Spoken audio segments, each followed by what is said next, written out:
আবারও line of কন্ট্রোলে থেমে থেমে গোলাগুলিতে জড়িয়েছে ভারত পাকিস্তান। আজাদ কাশ্মীরে হামলার একদিন পর বুধবার রাতেও চলে দুই পক্ষের গুলি বিনিময়। ব্যাপক গোলাবর্ষণের খবর পাওয়া গেছে পাকিস্তান নিয়ন্ত্রিত কাশ্মীরের পুঞ্জ এলাকায়ও। এতে নিয়ন্ত্রণ রেখা সংলগ্ন গ্রামগুলি ছেড়ে পালিয়ে যেতে বাধ্য হয় বহু বাসিন্দা। চলমান উত্তেজনার ভেতর দুই দেশকে সংঘর্ষ বন্ধ করার আহ্বান জানিয়েছেন মার্কিন প্রেসিডেন্ট ডোনাল্ড ট্রাম্প। প্রয়োজনে উত্তেজনা কমাতে সহায়তার প্রস্তাব রিপাবলিকান এ নেতার। এই হামলা পাল্টা হামলা খুবই ভয়াবহ। আমি উভয়কেই খুব ভালোভাবে জানি এবং আমি চাই যে এটা সমাধান হোক। আমার উভয়ের সঙ্গেই ভালো সম্পর্ক। যদি এক্ষেত্রে আমার সাহায্য করার কিছু থাকে তাহলে আমি অবশ্যই তা করব।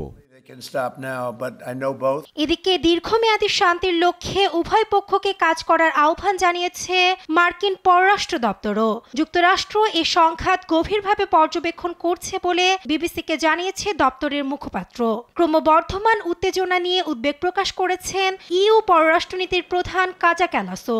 জানান ইউরোপীয় ব্লক দুই দেশের মধ্যে মধ্যস্থতা করার আপ্রাণ চেষ্টা চালিয়ে যাচ্ছে।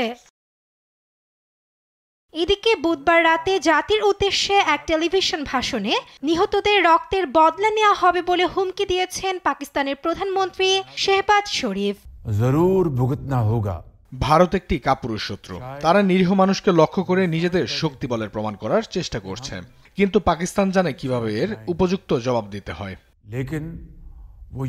এদিকে অপারেশন সিঁদুরের প্রতিশোধ নিতে পাকিস্তান যদি হামলা করে তাহলে ভারত ফের প্রত্যাঘাত করবে বলে হুঁশিয়ারি জাতীয় নিরাপত্তা উপদেষ্টা অজিত দোভালের। সে সঙ্গে উপদেষ্টার কার্যালয়ের বিবৃতি বলছে, বুধবার যুক্তরাষ্ট্র, যুক্তরাজ্য, সৌদি আরব, সংযুক্ত আরব আমিরাত ও জাপানের নিরাপত্তা উপদেষ্টাদের সঙ্গে মত বিনিময় করেছেন দোভাল। এতে ভার্চুয়ালি যুক্ত হন যুক্তরাষ্ট্রের পররাষ্ট্রমন্ত্রী ও নিরাপত্তা উপদেষ্টা মার্কো রুবিও, যুক্তরাজ্যের জাতীয় নিরাপত্তা উপদেষ্টা সহ সৌদি আরবের নিরাপত্তা উপদেষ্টাও।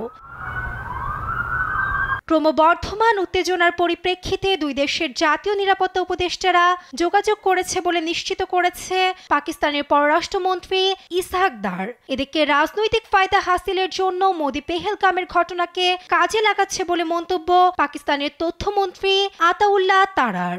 অন্যদিকে শান্তি ও বেসামরিক নাগরিকদের সুরক্ষাকে অগ্রাধিকার দিতে পাকিস্তান ও ভারতের প্রতি আহ্বান মালালা ইউসুফজাইয়ের। নাসরিন আক্তার, নিউজ ডেস্ক, দেশ টিভি।